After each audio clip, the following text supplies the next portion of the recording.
जय भगवान। आज आत्मचिंतन और विचार मंथन, इस पर हम थोड़ा विचार करते हैं। सारे देश में फिर से कोरोना की उपाधि बढ़ने लगी है। हर व्यक्ति त्रस्त है, हर राज्य त्रस्त है, पूरा राष्ट्र त्रस्त है। पर क्या हमने कभी सोचा, कभी विचार किया कि हमारे पूर्वज, हमारे आचार्यों ने कितना चिंतन किया होगा, कितना मंथन किया होगा, जिन्होंने सबसे पहले शुद्धता शरीर के लिए लागू की, देह शुद्धि। और देह शुद्धि का तात्पर्य ये है कि किसी भी कार्य को लघु शंका करें तो हाथ धोएं, शौच करें तो मिट्टी से, साबुन से हाथों को प्रेम से धोएं, नित्य स्नान करके अपने आप को शुद्ध करें। ये हमारे पूर्वजों ने हजारों साल पहले ये नियम बना दिए। आज जो कह रहे हैं कि हाथ को बार बार धोते रहो, मास्क लगाओ, हमेशा हमारे आचार्य हर एक किसी के संसर्ग में और संपर्क में आने के पहले पांव धो करके आओ, हाथ धो करके आओ, ऐसा विचार करते थे। आत्मा का चिंतन करना, भगवान के मंदिर में जाने के लिए वहाँ भी पवित्रता और शुद्धता को हमारे आचार्यों ने रखा। स्नान करके जाओ, भगवान को स्पर्श करने के पहले अपने आप को शुद्ध करो, पूजा में बैठने के पहले अपने आप पर पानी छिड़को। हरि ओम पवित्रो पवित्रो वा सर्वांगतो वा पुंडरीकाक्ष सर्वाभ्याम तरस्वची, इन मंत्रों का जप करो। इससे वाणी की पवित्रता और शुद्धता होती है। नेत्रों को शुद्ध करने के लिए दर्शन करते हैं, दृष्टि की शुद्धता होती है। कानों को शुद्ध करने के लिए भगवान का भजन, कीर्तन, स्मरण, चिंतन, कथा स्मरण करते हैं, कान शुद्ध हो जाते हैं। यात्रा करने से चरण शुद्ध हो जाते हैं। इन चर्चाओं पर अपन ने पहले बात की है। लेकिन आज शुद्धता और पवित्रता के साथ में स्वस्थता, हम स्वस्थ कैसे रहें, और स्वस्थ रहने के लिए भी हमें आध्यात्म से जुड़ना पड़ेगा।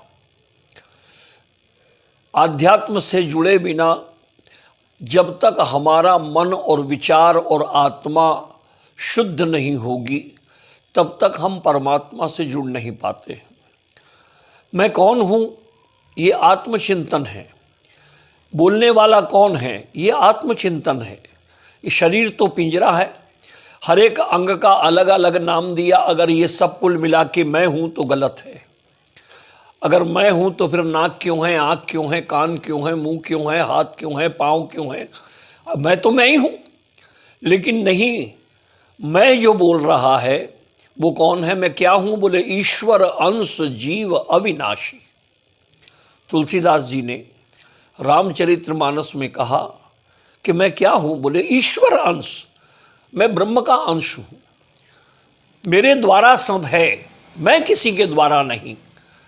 आत्मा का बल में अपने आप को देखने की विचार, अपने आप को समझने का विचार, अपनी दृष्टि को इतनी विस्तृत करने का विचार जब आएगा कि सारे संसार में परमात्मामय दर्शन हो और आत्मा पवित्र हो और मैं अपना आत्मदर्शन करूं। भगवान के दर्शन का अर्थ है आत्मदर्शन।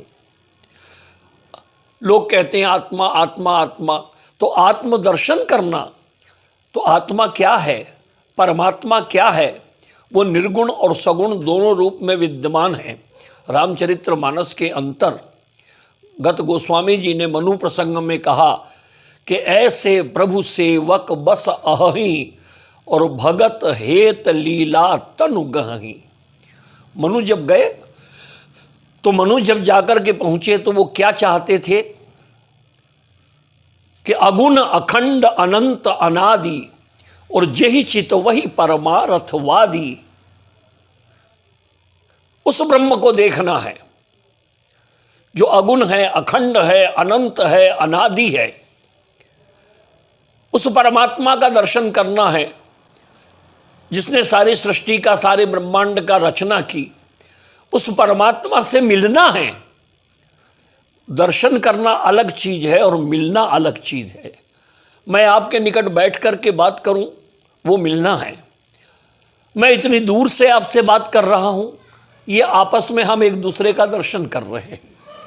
तो तुलसी कहते हैं कि दरस परस अरुमंजन पाना।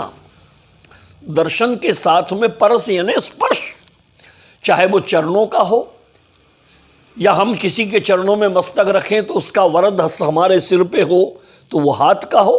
तो दरस परस अरुमंजन पाना है। दर्शन और स्पर्श जो है वो सुख देता है। लेकिन आज की विषम स्थिति के अंदर, जहाँ इतनी विचित्र व्यवस्था हो गई है, आदमी इतना भयभीत है, प्राणी इतना भयभीत है, संचालनकर्ता इतने भयभीत हैं कि हम कैसे सब संभालेंगे। तो अपने आप को संभालने के लिए अपने मन को, अपनी आत्मा को, अपनी बुद्धि को इस पे जरा चिंतन करो, विचार करो, मंथन करो। आत्मा का मंथन करने से निश्चित ही कोई सहज और सरल उपाय प्राप्त होगा, और वो उपाय जो होगा वो बिल्कुल दृढ़ और सुनिश्चित होगा। देहिक भौतिक मानसिक तीनहु ताप नसाए। देहिक भौतिक मानसिक तापा, राम राज्य काहू नहीं व्यापा। किसी भी प्रकार की कष्टों से निवृत्ति चाहिए, दुखों से निवृत्ति चाहिए, तो ईश्वर की शरणागत जाना बहुत आवश्यक है। शरणागत जाने के लिए केवल हमारा स्वार्थ के तू हमारा काम कर दे, केवल इसीलिए अगर भगवान के पास हम जा रहे हैं तो कोई लाभ नहीं।